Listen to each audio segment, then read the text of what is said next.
ദൈവത്തിൻ്റെ പരിശുദ്ധമായ നാമത്തിന് സ്തോത്രം ചെയ്യുകയും സ്തുതിക്കുകയും ചെയ്യുന്നു. കർത്താവിൽ അനുഗ്രഹീതരും ദൈവത്താൽ ധന്യരുമായ എന്നെ കേൾക്കുന്ന പ്രിയപ്പെട്ടവരെ, നിങ്ങൾക്കെല്ലാവർക്കും യേശുക്രിസ്തുവിൻ്റെ ധന്യമുള്ള നാമത്തിൽ എൻ്റെ വിനീതമായ സ്നേഹവന്ദനങ്ങൾ അറിയിക്കുന്നു. സന്തോഷത്തോടെ ഒരിക്കൽ കൂടി ദൈവവചന കേൾവിക്ക് വേണ്ടി നാം നമ്മെ തന്നെ ഒരുക്കുകയാണല്ലോ. വചനത്തിനായി കാതോർക്കുന്ന നിങ്ങൾക്കെല്ലാവർക്കും സ്നേഹാഭിവാദനങ്ങൾ യേശുക്രിസ്തുവിൻ്റെ നാമത്തിൽ അറിയിക്കുന്നു. ഒപ്പം ദൈവവചനത്തിൻ്റെ അന്തസത്തകൾ പൊരുൾ തിരിച്ചു തന്ന് ഓരോ ദിവസവും ആത്മീയ ആഴങ്ങളിലേക്ക് നമ്മെ നയിക്കുന്ന, ജീവിത ധന്യതയ്ക്ക് വേണ്ടി സ്വർഗത്തിലിരുന്നു കൊണ്ട് ഒരുപാട് കാര്യങ്ങൾ നമ്മെ ബോധിപ്പിക്കുന്ന പരിശുദ്ധ ദൈവത്തിന് സ്തുതിയും സ്തോത്രവും മഹത്വവും പുകഴ്ചയും എല്ലാം കരയറ്റിക്കൊണ്ട് ദൈവത്തിൻ്റെ തിരുമുമ്പിലിരുന്ന് പ്രാപിച്ച ഒരാത്മീക ചിന്ത കൂടെ എൻ്റെ ഏറ്റവും പ്രിയപ്പെട്ടവർക്കായി ഇത്തരണത്തിൽ പങ്കുവയ്ക്കാൻ ഒരുങ്ങുന്നു. എല്ലാവരെയും കർത്താവ് അനുഗ്രഹിക്കട്ടെ എന്ന് പ്രാർത്ഥിച്ചുകൊണ്ട് ഇന്നത്തെ ആത്മീക ചിന്തയ്ക്ക് ആധാരമായ വേദവാക്യം യിരെമ്യാ പ്രവചനത്തിൽ നിന്നാണ്. 5-ാമത്തെ അധ്യായം 24-ാമത്തെ വാക്യം ഞാൻ നിങ്ങളെ വായിച്ചു കേൾപ്പിക്കാം. യിരെമ്യാ പ്രവചനം 5-ാം അധ്യായം 24-ാമത് വാക്യം. മുൻമഴയും പിന്മഴയും ഇങ്ങനെ നമുക്ക് അതത് സമയത്ത് വേണ്ടുന്ന മഴ തരികയും കൊയ്ത്തിനുള്ള കാലാവധി പാലിച്ചു തരികയും ചെയ്യുന്ന നമ്മുടെ ദൈവമായ യഹോവയെ നാം ഭയപ്പെടുക. കൊയ്ത്തിനുള്ള കാലാവധി പാലിച്ചു തരികയും ചെയ്യുന്ന നമ്മുടെ ദൈവമായ യഹോവയെ നാം ഭയപ്പെടുക എന്നവർ ഹൃദയത്തിൽ പറയുന്നില്ല എന്നാണ് ആ വാക്യം തീരുന്നത്. പക്ഷേ അത്രയും വിശാലമായിട്ട് ആ വാക്യത്തെ ചിന്തയ്ക്കായിട്ടെടുക്കുന്നില്ല. അതിൻ്റെ നല്ല ഭാഗം മാത്രം ദൈവത്തെക്കുറിച്ച് പറയാൻ ഇന്ന് ഞാൻ അതിനിടയിൽ നിന്ന് ആ വാചകം മാത്രം എടുക്കുകയാണ്. അവിടെ എഴുതിയിരിക്കുന്നത്, കൊയ്ത്തിനുള്ള കാലം പാലിച്ചു തരികയും ചെയ്യുന്ന നമ്മുടെ ദൈവമായ യഹോവ. എത്ര സുന്ദരമായ വാക്ക്! കൊയ്ത്തിനുള്ള കാലം നമുക്ക് പാലിച്ചു തരുന്ന നമ്മുടെ ദൈവമായ യഹോവ. അത് ഇംഗ്ലീഷിൽ വായിക്കുകയാണെങ്കിൽ, he reserve unto us the appointed weeks of the harvest. കൊയ്ത്തിന് വേണ്ടിയിട്ടുള്ള ആഴ്ചകൾ ദൈവമായ കർത്താവ് റിസർവ് ചെയ്ത് അപ്പോയിൻ്റ് ചെയ്ത് മാറ്റിവെച്ചിരിക്കുക. മഹാദൈവത്തിൻ്റെ കൃപകളെ ഓർത്ത് ഞാൻ ഒരിക്കൽ കൂടി ദൈവത്തിന് സ്തോത്രം ചെയ്യുന്നു. ഈ പ്രകൃതിയുടെ മേൽ നമ്മുടെ ദൈവത്തിനുള്ള പരമാധികാരമാണ് ഇസ്രായേൽ ജനതതി. അന്നേ കാലത്ത് കൃഷിയും വിതയും കൊയ്ത്തുമൊക്കെ ആയിട്ട് ജീവിച്ചു പോന്ന ആ പുരാതന കാലത്തെ ദൈവത്തിൻ്റെ ജനം, അവരുടെ ജീവിതത്തിൽ അതത് സമയത്ത് മുൻമഴയും പിന്മഴയും നൽകുകയും കൊയ്ത്തിനുള്ള, ആ വാക്യം എന്നെ ഭയങ്കരമായിട്ട് ചിന്തിപ്പിച്ചു, കൊയ്ത്തിനുള്ള കാലാവധി പാലിച്ചു തരികയും ചെയ്യുന്ന നമ്മുടെ ദൈവമായ യഹോവ. കൊയ്ത്തിനുള്ള ഒരു സമയം കൃത്യമായിട്ട് കർത്താവ് ആ കാലാവസ്ഥയ്ക്ക് അനുകൂലമാക്കി മഴ മാറ്റി നിർത്തി ആ ധാന്യങ്ങൾ വിളയിച്ച്, അത് കൃഷിക്കാർക്കറിയാം, ചില പ്രത്യേക സമയത്ത് മഴ മാറിപ്പെയ്താൽ തീർന്നു, ആ വർഷത്തെ വിതയും കൊയ്ത്തും നഷ്ടമാകും. കൃഷിക്കാരൻ്റെ ഒരു കൊല്ലത്തെ അധ്വാനം ഒരു സീസൺ മാറിയാൽ മതി. കൃഷി ചെയ്യുന്നവരോട് ചോദിച്ചാൽ അറിയത്തുള്ളൂ. ഈ മാവൊക്കെ പൂക്കുമ്പോൾ പഴയ അമ്മമാരോട് ചോദിച്ചാൽ അറിയാം. വേണ്ടാത്ത സമയത്ത് മഴക്കാർ ആകാശത്ത് കണ്ടാൽ മതി, ആ പൂ മുഴുവൻ പോയി.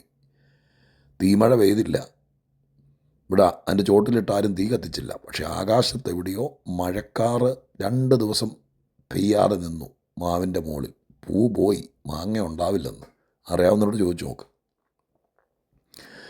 അപ്പോൾ അങ്ങനെ ഈ അന്തരീക്ഷത്തിൽ പോലും മനുഷ്യർക്ക് വേണ്ടി അതത് കാര്യങ്ങളെ റിസർവ് ചെയ്ത് അപ്പോയിൻ്റ് ചെയ്ത് സെറ്റ് ചെയ്ത് വയ്ക്കുന്നൊരു ദൈവം ഈ പ്രപഞ്ചത്തിൻ്റെ പുറകിലുണ്ടെന്നുള്ള കാര്യം നിങ്ങളെ എത്ര പേരെ സ്തോത്രം പറയാൻ പ്രേരിപ്പിക്കുന്നുണ്ട്. മനുഷ്യർക്ക് വേണ്ടി ദൈവമായ കർത്താവ് ചെയ്യുന്ന എന്തെല്ലാം കാര്യങ്ങളാണ്.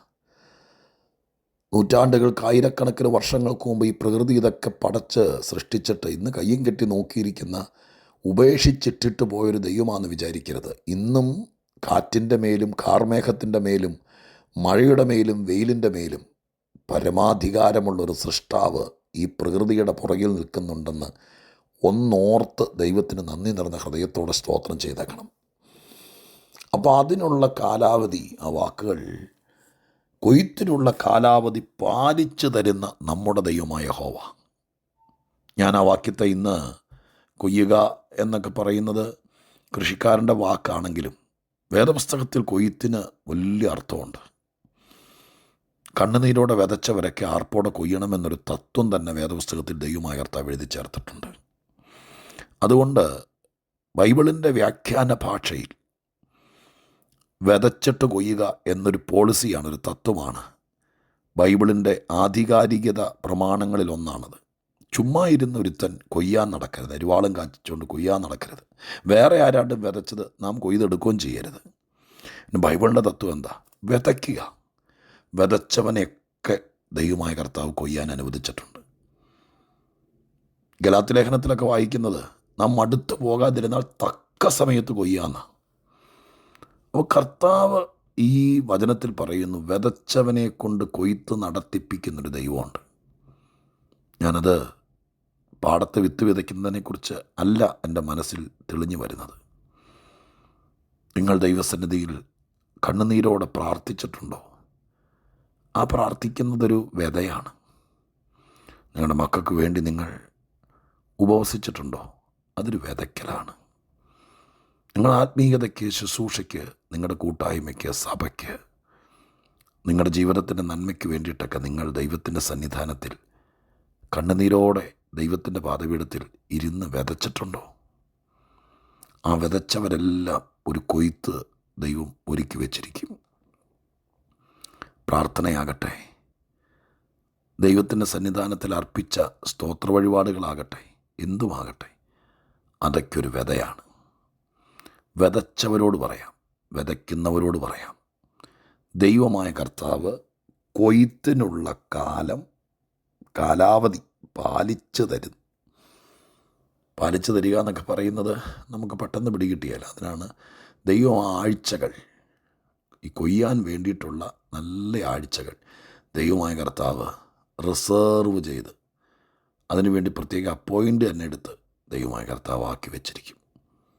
നമുക്ക് ദൈവസന്നിധിയിൽ ഈ ദിവസങ്ങളെ ഒന്ന് ആത്മാർത്ഥമായിട്ട് വിശ്വസിക്കാം. ഞാൻ കണ്ണുനീരോടെ വിതച്ചിട്ടുണ്ട്. ഞാൻ ദൈവസന്നിധിയിൽ ആത്മാർത്ഥമായി കർത്താവിനോട് പ്രാർത്ഥിച്ചിട്ടുണ്ട്. ചില കാര്യങ്ങൾ ചില നാളുകളായിട്ട് ഞാൻ ദൈവസന്നിധിയിൽ നെടുമ്പാട് വീണ് വിതച്ചിട്ടുണ്ട്. അതിനു വേണ്ടി ദൈവമായ കർത്താവ് വിതച്ചവർക്ക് വേണ്ടി കൊയ്യാൻ ഒരു കാലാവധി ദൈവം പാലിച്ചു തരും. എൻ്റെയും നിങ്ങളുടെയും ജീവിതത്തിൽ സർവശക്തനായ ദൈവം ഒത്തിരി കരഞ്ഞും നിലവിളിച്ചും ഒരുപാട് പ്രാർത്ഥിച്ചും ദൈവസന്നിധിയിൽ അമർന്നിരുന്നും വേദനയോടെ കഴിച്ചു കൂട്ടിയ ദിവസങ്ങൾക്ക് സർവകൃപാലുവായ ദൈവം ഒരവസരമൊരുക്കി മാനിക്കും. എന്തിന്? കൊയ്ത്തിന് വേണ്ടി കാലാവധി പാലിച്ചു തരും. ഞാൻ അങ്ങനെ തന്നെ പ്രാർത്ഥിക്കട്ടെ. നിങ്ങൾക്ക് കൊയ്യാനുള്ള യോഗ്യതയുണ്ടോ? എങ്ങനെ അറിയാം? വിതയ്ക്കണം, അത്രയേ ഉള്ളൂ. ദൈവസന്നിധിയിൽ വിതച്ചിട്ടുണ്ടോ? കർത്താവിൻ്റെ പാദപീഠത്തിൽ നിങ്ങൾ പ്രാർത്ഥനയാകട്ടെ, എന്തുമാകട്ടെ, ആ തത്വം നിങ്ങൾക്ക് മനസ്സിലായി കാണുമല്ലോ. ഉണ്ടെങ്കിൽ കൊയ്ത്തിൻ്റെ കാലാവധി ദൈവമായ കർത്താവ് പാലിച്ചു തരും. അതിൻ്റെ ഒരു ദിവസം ദൈവം നിനക്ക് വേണ്ടി മാറ്റിയിട്ടിരിക്കും. ചിലപ്പോൾ ഓഗസ്റ്റ് മാസത്തിലായിരിക്കാം, ചിലപ്പോൾ സെപ്റ്റംബറിലായിരിക്കാം. ഈ ദിവസങ്ങളിൽ എവിടെയോ ആഴ്ചകൾ എന്നല്ല എഴുതിയിരിക്കുന്നത്, വീക്സ്. ഇംഗ്ലീഷ് ബൈബിളിലെ ചില ആഴ്ചകൾ കരയാൻ വേണ്ടിയിട്ടുള്ളതായിരിക്കില്ല, അഭയാചന കഴിക്കാൻ വേണ്ടിയിട്ടുള്ളതായിരിക്കില്ല. ചില ആഴ്ചകൾ ദൈവം കൊയ്യാൻ വേണ്ടി മാറ്റിയിട്ടിട്ടുണ്ടാകും. ഞാൻ ആ വാക്യത്തെ വീണ്ടും വീണ്ടും ശ്രദ്ധിക്കുന്നു, നിങ്ങളുടെ മുമ്പിൽ ചൂണ്ടിക്കാണിക്കുന്നു. ദൈവത്തെ നന്നായി വിശ്വസിക്കുക.